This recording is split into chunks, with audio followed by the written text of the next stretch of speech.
Hey, good day. This is Mass X with another Bleach Immortal Souls video. Had quite a few requests for people that just want to see my account, so I thought I'd do a quick little overview since there's nothing really exciting for me to do or release in reference to the game at this moment. So I thought I would go ahead and do that for the few requests I had. Never really done this before, so I guess we'll just go and start with characters first. Most important in my opinion. I kind of go over my philosophy when it comes to building. When it comes to characters, I don't think you should ever go all in on one character. So what you're going to see is a lot of my characters are the same. In particular, gear. When it comes to individual characters, I don't upgrade the gear past 70 usually. I don't find it that useful, and I think it's too expensive, and I don't think you get enough bang for your buck, especially when there's other things you can do that, in my opinion, help your character more. Where I try to do is always promote and awaken whenever I can.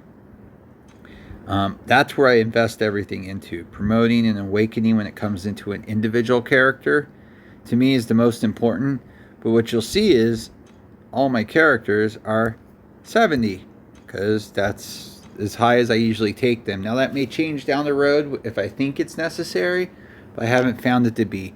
What I prefer is the other two aspects on gear as well as enhancing. I think you get more more for your money enhancing, awakening, and promoting. To me, that's where you can really benefit your characters the most, and it works cross servers. So when you play Kenpachi contest, you're getting more of a bonus from promoting and awakening, at least, than you are, because you get really nothing from upgrading. So focus on promote and awaken. Don't worry so much about upgrading, especially if you're trying to save gold. And for in-server, enhancing, to me, I think does more. So when you're talking about individual characters, that's what I recommend. And then when you're talking globally, what's the best thing you can do for your characters? I go back to what I always say, talent. And of course, the higher end characters are very difficult to up the talents. But maximizing talents, for anything that deals with arena and Kenpachi contest, I prioritize first, and then I go back to the other items, extreme challenge, or of course global ones are the best, where it just gives like a percentage upgrade to all male characters, percentage upgrade to all female characters, percentage upgrade to all skill based characters, list goes on. That's what I focused on first. And of course, Heroic War Souls, same thing. Talents in Heroic War Souls, to me, really are your best way to increase the overall level of your team, in my opinion. Of course, there's some other things, and I'll get there when we go to those options. But when you're looking at making your character better on its own, to me, enhance and promote and awaken. And when you're looking to it as a team, talent and War Soul, focusing on, of course, any sort of percentage upgrade that deals with a large amount of your characters, male, female, attack-based, skill-based, defense-based. That's where your focus should be from the get-go. But what you're going to see is they're all pretty much, I don't try to go all in on one character. I just build them, and you'll just see 70 is a constant theme. Occasionally I hit a button wrong, so I have a 76. But that's where I go with these. And then the characters that I use more as utility, you'll see will be a little bit lower. Gein's at 64. Same with Loopy. Same with Ishin. Mayuri, actually, I use more, so I'm surprised I haven't put up his Um, his first slot higher than 67. But that's utility characters. I usually stop at 64. Um, don't know what else to show you. Not all my characters are 6 or 7 stars. It's mostly the older characters. I've kind of backed off a little bit on the game. So as you can see, like, Yorichi and Ryukin are both 5. New Chad's 5. Zomari's only 4. Natora 4. It's a lot of newer characters. I haven't gone any further with them. I haven't found one that's really made me want to at this point, nor do I think the bonds are there yet. So I'm just kind of waiting to see. But that's kind of a quick look at my characters. Let's see what else I can show you. When talking, also, we were just talking about what's the other good thing you can do for overall. Of course, Soul Hall. I like what they did with it. I was hesitant at first, but I really do like opening up these Sage Halls. Is going to make a big difference once all the characters are out. Plus, and this is why I opened it up, the fact that it upgrades all your characters, that to me, it's a win-win, because there are characters that you're just never going to use. So you can't go wrong with that. And currently I'm locked out. I can't go any farther. But that Heroic Warsaw's talent, and then third I would put Soul Hall. But since they've done the revisions to it, I do think it's worth investing in. In my opinion, the best thing you can do is go equally across the board, unless you're only going to be focusing on 2 types of teams. But as I said, all your characters get a benefit. Increase the attributes of all Azure Dragon Warsoul characters. Increase the stats of all characters. I mean, you can't beat that, because it's helping all your characters. So I do recommend it. It's a long and egregious task, because you just don't get enough. You don't get enough from the archive section. The character attribute bonus. Yeah, it's fine, but it's not going to change the character's world. Really, this is only useful for one thing, as we all know, initiative. But again, I took the same approach when I started this game 6 months ago, or however long it was. It seems like it's been longer. I went all blues at first, and then I started picking my teams to move to purple.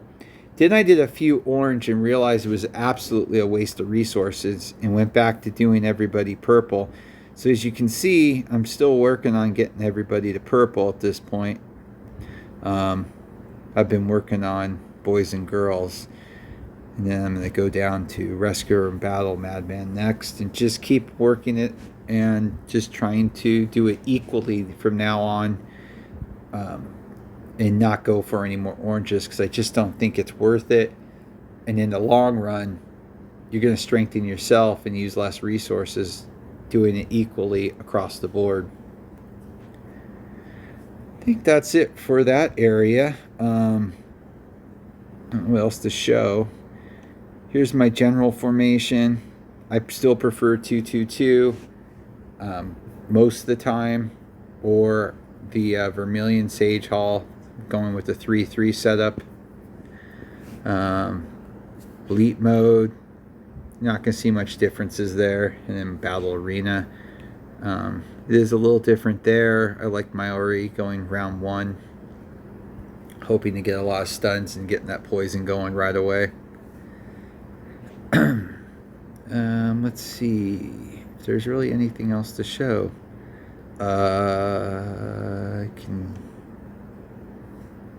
Extreme Challenge. As most of you probably know if you saw the video, I made it through the Extreme Challenge all the way to 500. I'm pretty much locked down on Azure Dragon at 139, White Tiger at 129, and Vermilion Bird at 135, and Black Tortoise at 127. Without me investing in characters I have no interest in investing in, I can't get any farther currently. So I'm kind of in a holding pattern to make a decision on how I want to do that. Let's take a look at Arena. I think I already showed my formation, but that's my Arena formation I currently use. They do the job. I'm hoping I'm freezing, stunning, silencing. So if I can't kill everybody round one, they're not doing hardly any damage, and I come back and finish them off. That's kind of the goal. Kenpachi contest currently. It's my current formation. You pretty much guess it from looking at my characters. So I really do. I think Nell, Shinji, Yama, Kenpachi, Aizen, they're all just great one-on-one characters. You just doing the one-on-one Kenpachi contest. It just they do the job and then some. Interchangeable, as I've said before, Toshiro, Ichigo, White Ichigo, they're a little bit more interchangeable. It really matters who I'm feeling like playing. A lot of times I'll bring in Zangetsu. A lot of times I'll bring Urahara. A lot of times I'll bring in some other ones, but it just matters at this point. Grimjaw version 1 I've had good luck with. As long as I have initiative and he can attack hard right out of the gate, he does well.